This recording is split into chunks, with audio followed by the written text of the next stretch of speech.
जय हिंद दोस्तों, आपका फिर से एक बार स्वागत है एन के स्टडी पॉइंट में। जी, आज हम फिर से एक बार ITI electrician trade theory PDF से संबंधित आगे के प्रश्न देखेंगे। दोस्तों, ये सारे प्रश्न आपके आईटीआई सीबीटी एग्ज़ाम यानी आईटीआई के कंप्यूटर से जो एग्ज़ाम होगा उसके लिए बहुत ही महत्वपूर्ण है। अतः आज इन सभी प्रश्नों को ध्यान से देखिए तथा आपने हमारा पहले से जो वीडियो डाले हैं वो नहीं देखे होंगे तो हमारे चैनल पर जाकर देख सकते हैं। चलिए हम चलते हैं अपने प्रश्न की तरफ। दोस्तों, आज के इस पहला प्रश्न में पूछा गया है कि आप ये नीचे के आकृति में देख रहे हैं प्रतिरोधक, इसका मान कितना है। तो देखिए, हम इसको सबसे पहले इस प्रतिरोधक के मान का नाम देख लेते हैं, यानी जित जो इसका रंग है उसका मान कितना होता है। देखिए, इस बगल में ट्रिक है। ट्रिक में लिखा गया है BB Roy Great Britain very good wife, यानी बी से ब्लैक। ब्लैक का जो हमारा मान होता है वो हमारा 0 होता है तथा जो हमारा ब्राउन का मान होता है वो हमारा 1 होता है। यानी कि जो हमारा ब्लैक का मान होता है वह 0 होता है तथा ब्राउन का मान 1 होता है एवं रेड का मान हमारा 2 होता है तथा येलो का मान हमारा 3 होता है। इसी प्रकार हमारा जो सभी मान होते हैं ये बढ़ते चले जाते। 3, ये 4 होता है, एक हमारा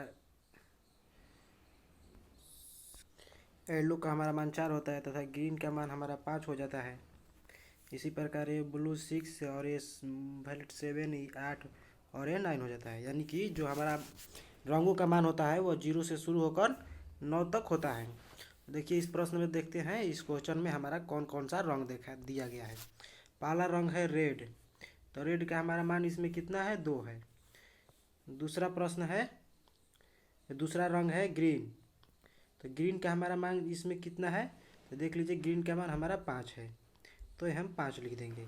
तीसरा मान है हमारा, इधर हम लिख दे रहे हैं, तीसरा मान है हमारा ऑरेंज। तो ऑरेंज का हमारा मान आप देख रहे हैं, ऑरेंज का मान कितना है, ऑरेंज का मान यहाँ पर आपका 3 है। और तथा चौथा मान होता है हमारा टॉलरेंस दिखाता है। चौथा मान हमारी गोल्ड है और गोल्ड का टॉलरेंस होता है ±5%।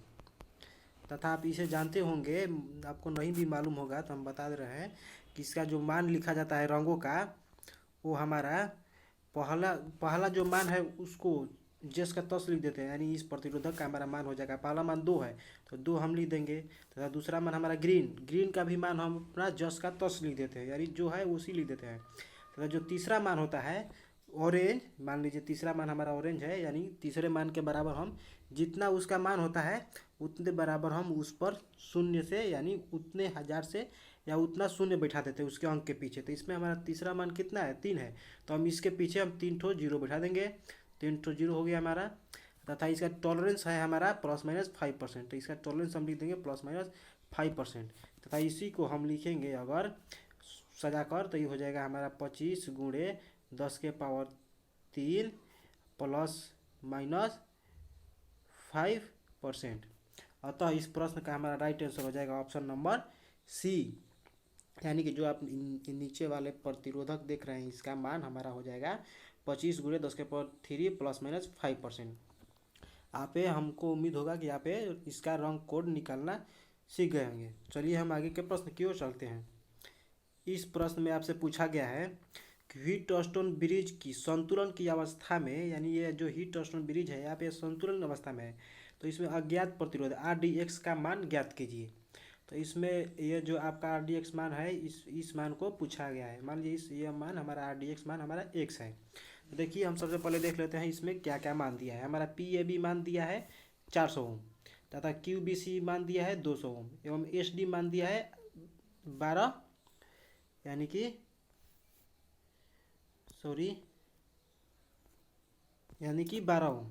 तो आपको इस व्हीटस्टोन यानी व्हीटस्टोन सेतु का एक फॉर्मूला होता है इसके संतुलन का।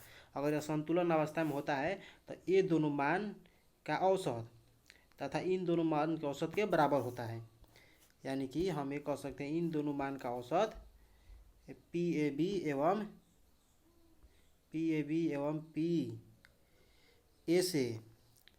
और ये आपका है कौन, OBC तथा RBC के अनुपात का बराबर होता है। तो इसका एक फार्मूला होता है PAB बटा में आपका हो जाएगा SAD बराबर OBC बटे में RDC। तो इनका हम मान रखेंगे। देखिए हमारा PAB का मान हमारा कितना इसमें दिया है 400 तथा इसका मान हमारा दिया है 12 तथा OBC का मान है हमारा 200 तथा RDC का मान है, मान लीजिए हम इसको x मान लेते हैं।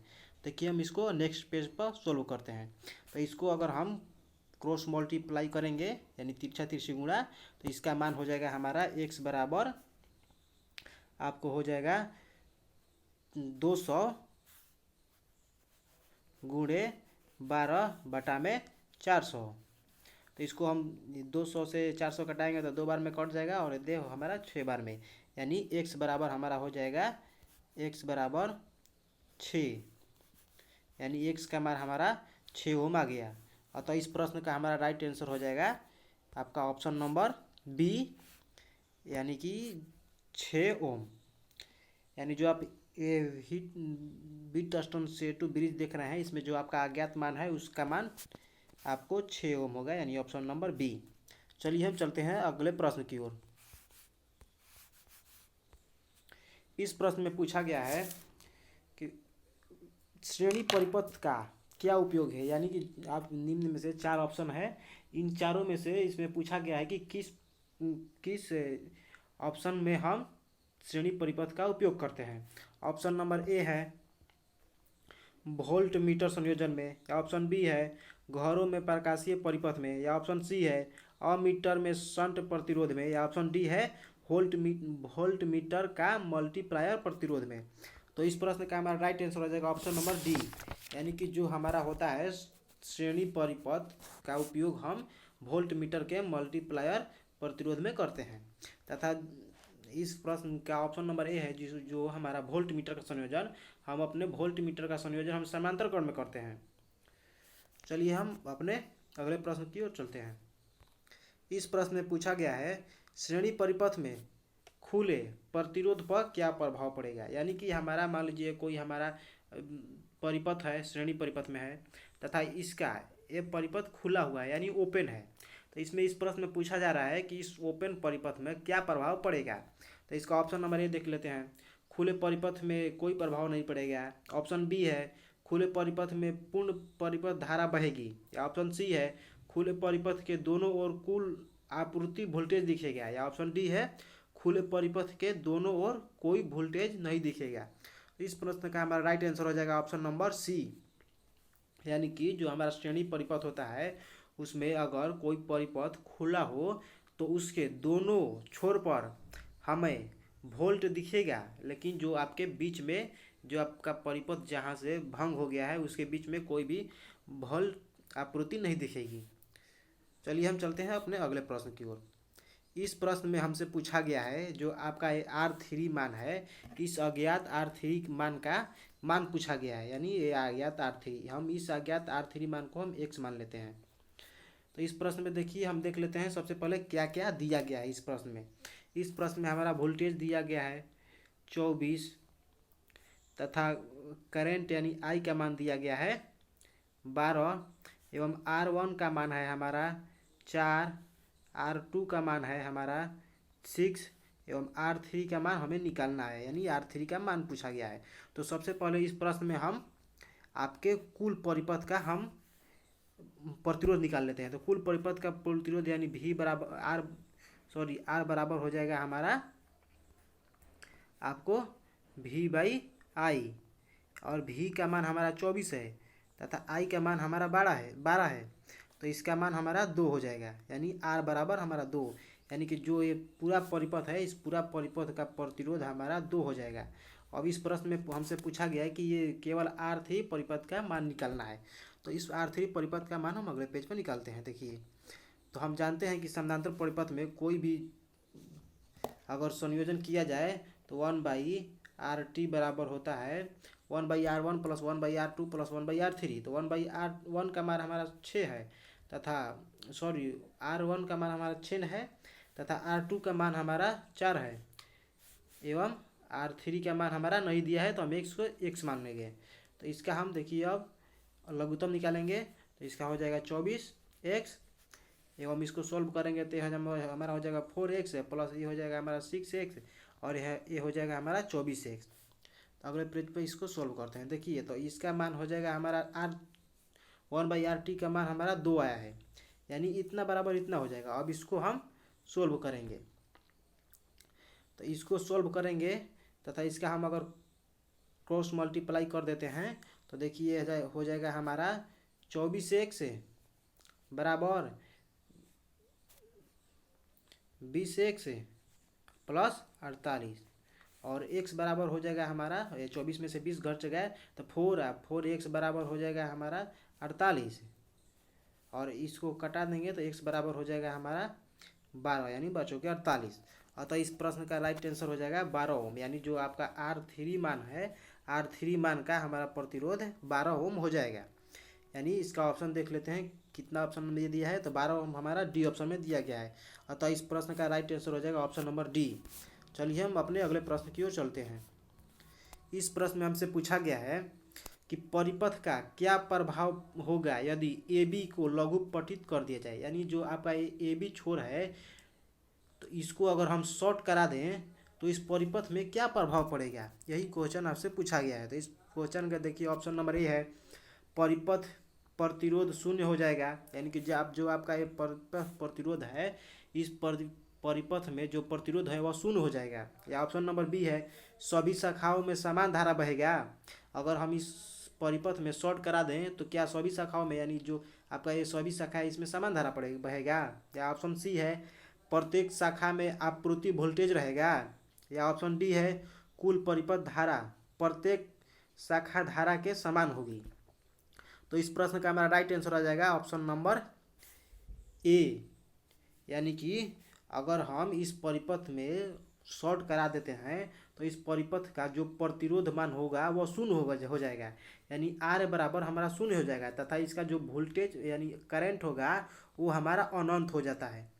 यानी कि अगर कोई भी परिपथ है उसमें शॉर्ट हो जा रहा है तो उस शॉर्ट परिपथ में उसका मान यानी प्रतिरोध का मान शून्य हो जाता है तथा इसमें जो प्रवाहित होने वाली धारा होती है उसका मान अनंत हो जाता है। अगर इसी प्रकार अगर कोई भी खुला परिपथ है यानी ओपन परिपथ है तो ओपन परिपथ में हमारा R का मान, यानी हम यहाँ लिख दे रहे हैं ओपन परिपथ में हमारा R का मान अनंत होता है तथा ओपन में R का मान हमारा अनंत होता है तथा I का मान हमारा शून्य हो जाता है। यानी कि अगर कोई भी परिपथ हमारा ओपन है यानी कि उस परिपथ में कोई भी धारा नहीं प्रवाहित हो रहा है तो उसमें जो प्रतिरोध होता है वह अनंत होता है तथा उसमें जो धारा प्रवाहित यानी धारा का मान I का मान होता है वह शून्य होता है। चलिए हम अगले प्रश्न की ओर चलते हैं। इस प्रश्न में आपसे पूछा गया है कि यदि तापमान में वृद्धि के साथ इसका प्रतिरोध मान बढ़ता है तो प्रतिरोध का क्या नाम है, यानी कि वह कौन सा उपकरण है जिसमें तापमान में वृद्धि के साथ इसका प्रतिरोध मान बढ़ता है। यानी कि अगर तापमान में वृद्धि की जाए यानी टेम्परेचर में वृद्धि किया जाए तो इसका प्रतिरोध यानी जो उसमें से प्रवाहित होने वाली धारा का विरोध करता है वह विरोध का मान बढ़ता है। तो इसका ऑप्शन नंबर ए है वेरिएस्टर, या ऑप्शन बी है सेमी स्टर, या ऑप्शन सी है थर्मिस्ट, या ऑप्शन डी है लाइट डिपेंड रेजिस्टेंस। तो दोस्तों इस प्रश्न का राइट आंसर हो जाएगा हमारा ऑप्शन नंबर बी, यानी कि सेमी स्टर। यानी कि सेमी स्टर एक ऐसा प्रतिरोध होता है जिसका तापमान का मान बढ़ाएंगे तो उसके रेजिस्टेंस यानी प्रतिरोध का मान बढ़ता है। और जो हमारा सेमी स्टर प्रतिरोध होता है आप आकृति में देख रहे हैं इसी प्रकार का हमारा सेमी स्टर प्रतिरोध होता है। चलिए हम अगले प्रश्न की ओर चलते हैं। इस प्रश्न में आपसे पूछा गया है कि विद्युत मात्रा की सूत्र क्या होता है, यानी विद्युत मात्रा यानी Q बराबर क्या होता है। ऑप्शन नंबर ए है आपका धारा गुणे समय, या ऑप्शन बी है वोल्टेज गुणे धारा, या ऑप्शन सी है धारा गुणे प्रतिरोध, या ऑप्शन डी है वोल्टेज गुणे प्रतिरोध। तो इस प्रश्न का हमारा राइट आंसर हो जाएगा ऑप्शन नंबर ए, यानी कि जो हमारा आपको विद्युत मात्रा का सूत्र होता है ये I गुणे T होता है, यानी कि प्रति सेकेंड किसी भी परिपथ में प्रति सेकेंड में प्रवाहित होने वाली विद्युत धारा को ही विद्युत की मात्रा कहते हैं तथा इसका मात्रक हमारा कूलम्ब होता है। मात्रक कूलम्ब यानी इसके हम सी से सूचित करते हैं। चलिए हम अगले प्रश्न की ओर चलते हैं। इस प्रश्न में हमसे पूछा गया है कि चालकता की इकाई क्या होती है। यानी चालकता हम सबसे पहले जानते हैं चालकता कहते किसे है। तो चालकता चालक का वह गुण होता है जिससे धारा का प्रवाह इससे होकर जाता है, उसे ही हम चालकता कहते हैं। तथा जो चालकता होता है वो हमारा प्रतिरोध का व्युत्क्रम यानी प्रतिरोध का उल्टा होता है। यानी कि जो प्रतिरोध होता है किसी भी चालक में विद्युत धारा का विरोध करता है, लेकिन जो चालकता होता है वह किसी भी परिपथ में विद्युत धारा का विरोध नहीं, उसका सपोर्ट करता है, यानी उसे प्रवाहित होने में उसका मदद करता है। तथा हम चालकता को हम जी से सूचित करते हैं, कैपिटल जी से। तो इसका ऑप्शन नंबर ए देख लेते हैं। चालकता की इकाई क्या? ऑप्शन ए है मोह, या ऑप्शन बी है ओम, या ऑप्शन सी है ओम मीटर, या ऑप्शन डी है ओम प्रति मीटर। तो इस प्रश्न का हमारा राइट आंसर हो जाएगा ऑप्शन नंबर ए, यानी कि चालकता की इकाई मोह होता है। चलिए हम आगे के प्रश्न में देखते हैं। इस प्रश्न में पूछा गया आपसे कि ओम प्रति डिग्री सेल्सियस में प्रतिरोध में परिवर्तन को कौन सा परिभाषित करता है। यानी कि किसी भी परिपथ में अगर प्रति डिग्री सेंटीग्रेड पर प्रतिरोध का परिवर्तन होता है, यानी कि 1 डिग्री टेम्परेचर बढ़ा तो उसमें प्रतिरोध का यानी कि बदलाव हो गया, तो उस परिपथ को क्या कहते हैं या उस गुण को क्या कहते हैं। तो ऑप्शन नंबर ए है तापमान प्रभाव, या ऑप्शन बी है तापमान के नियम, या ऑप्शन सी है तापमान नियतांक, या ऑप्शन डी है तापमान गुणक। तो इस प्रश्न का हमारा राइट आंसर हो जाएगा ऑप्शन नंबर डी, यानी कि तापमान गुणक। यानी कि ओम प्रति डिग्री सेंटीग्रेड में प्रतिरोध के परिवर्तन को हम तापमान गुणक कहते हैं। यानी इस प्रश्न का आंसर हो जाएगा ऑप्शन नंबर डी। बस आज के लिए इतना ही प्रश्न, अब मिलते हैं अगले वीडियो में। धन्यवाद।